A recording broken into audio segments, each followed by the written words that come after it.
So hello friends, स्वागत है आप लोग का नए वीडियो में एंड अपने क्लास में, जिस क्लास का नाम है तुलसीदास का जीवन परिचय। आज की इस वीडियो में हम देखने वाले हैं तुलसीदास जी का जीवन परिचय। बहुत ही संक्षिप्त जीवन परिचय है, बहुत ही आसानी शॉर्ट वे में लिखा हुआ, एग्जाम के दृष्टि से बहुत ज़्यादा महत्वपूर्ण रहने वाला है। तो आइए इनके जीवन परिचय को हम डिटेल वाइज आपको करके डिटेल वाइज बताते हैं। ठीक है, तुलसीदास जी का जन्म स्थान, उनकी जन्म तारीख को लेके कई सारे मत देखे जा सकते हैं। ठीक है, इनके जन्म में जो है बहुत सारे मतभेद देखे जा सकते हैं।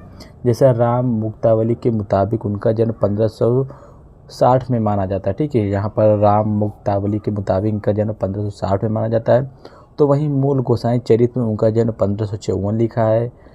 वहीं के मुताबिक उनका जन्म 1511 में हुआ है। इन सभी बातों के बावजूद हम यह मान सकते हैं कि तुलसीदास का जन्म 1511 ईस्वी से 1560 के आसपास हुआ था। ठीक है, मतलब इतना बड़ा जो है मतभेद माना गया है। 1511 से 60 के बीच में इनका जन्म हुआ, लेकिन कब हुआ ये क्लियर किसी को भी नहीं पता। ठीक है, अगर जन्म स्थान की बात करें तो उसे लेकर भी बहुत सारी बातें सामने आई हैं। लोग कहते हैं कि उनका जन्म काशी में हुआ, यहाँ तक कि राजपुर और हाजीपुर को भी तुलसीदास का जन्म स्थान माना जाता है। ठीक है, बहुत सारे लोग कह रहे हैं कि इनका जन्म जो है काशी में हुआ था, एंड बहुत सारे लोग अपने अपनी जगह बता रहे नहीं, इनका जन्म हाजीपुर में, राजपुर में, मतलब बहुत सारे मतभेद है कि इनका जन्म स्थान यहाँ है। ठीक है, इन्हीं दिक्कतों के बावजूद भी देते हुए कुछ बातों को एकदम सही मानते हुए तुलसीदास जन्मते ही रोए ही नहीं, उन्होंने राम का शब्द उच्चारण किया। ठीक है, मतलब वो पैदा हुए तो लोग बच्चे रोते हैं, लेकिन वो रोए नहीं, उन्होंने राम शब्द का उच्चारण किया। इसीलिए उनका बचपन का नाम तुलसी नहीं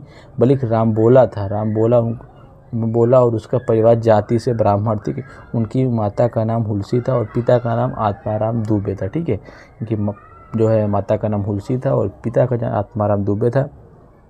तुलसीदास के दोहे को पढ़ते हुए तो ये साफ हो जाता है कि उन्हें बचपन में माँ बाप का प्यार नहीं मिला। ठीक है, मतलब बचपन में जो है माता पिता का प्यार इनको नहीं मिला। ऐसा माना जाता है कि जन्म के कुछ समय बाद उनकी माता की मृत्यु हो गई। उनके पिता का उनका त्याग कर ठीक है उनके पिता ने उनका त्याग कर दिया। तुलसीदास की प्रमुख रचनाएं, ठीक है, तुलसीदास की भक्ति भावना से लिखी गई प्रमुख रचनाएं कृतियाँ, इनकी रचना का विवरण इस प्रकार है। तो पहला जो इनका है जो बहुत ही प्रमुख रचनाएं है, जिसका नाम है श्री रामचरितमानस, जो जिसके लिए ये जाने जाते हैं। ठीक है, इनकी प्रमुख रचना श्री रामचरितमानस है। तुलसीदास को यह सर्वश्रेष्ठ ग्रंथ इनमें मर्यादा पुरुषोत्तम राम के पावन चरित्र के द्वारा हिंदू जीवन के सभी महान आदर्शों की प्रतिष्ठा हुई। विनय पत्रिका तुलसीदास ने कालिदास के विरुद्ध रामचंद्र जी के दरबार में पत्रिका प्रस्तुत की। श्री रामचरितमानस काव्य तुलसी की भक्त हृदय को साक्षात दर्शन है। ठीक है, और यहाँ पर दूसरी जो प्रमुख रचना है वो है कवितावली। ठीक है, कवितावली यह कवित सवय में रचित श्रेष्ठ मुक्त काव्य। इसमें रामचरित के मुख्य प्रशंसकों का मृतकों में क्रम पूर्वक वर्णन है। यह ब्रज भाषा में रचित ग्रंथ है। ठीक है, तुलसीदास की मृत्यु और विरासत, तुलसीदास का अंतिम दिन। ठीक है, जिस दिन तुलसीदास की मृत्यु। ठीक है, अपनी ज़िंदगी के आखिरी दिनों में तुलसीदास को कई तरह की बीमारी से जूझना पड़ा। उन्हें सबसे ज़्यादा कष्ट जर्जरिता बहुपीड़ा जैसे बाल तोड़ बीमारियों में पहुंचाया। कहते हैं वह बाल तोड़ की समस्या से इतनी ज़्यादा परेशान हो गए थे, उन्होंने हनुमान से सहायता मांगने के लिए हनुमान बहु की रचना की। इन रोगों को झेलते झेलते तुलसीदास के जीवन में इच्छा खत्म हो गई।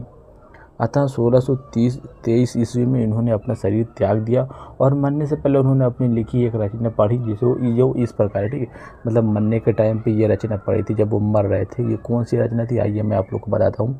रामचंद्र जस वर्णी के भयो चाह तब मौन, तुलसी के मुख दीजिए अब ही तुलसी सोन। ठीक है, ये मतलब कि ये जो है मोक्ष पाना चाहते थे मृत्यु के टाइम पे, उन्होंने ये जो है रचना जो है अपनी रचना इस प्रकार पढ़ी हुई थी। ठीक है, सो फ्रेंड, आई होप आपको इनको जीवन परिचय समझ में आया होगा। बहुत ही संक्षिप्त जीवन परिचय था जो मैंने डिटेल वाइज आपको बता दिया और आपको याद भी हो गया होगा मैंने जिस तरीके से आपको समझाया है।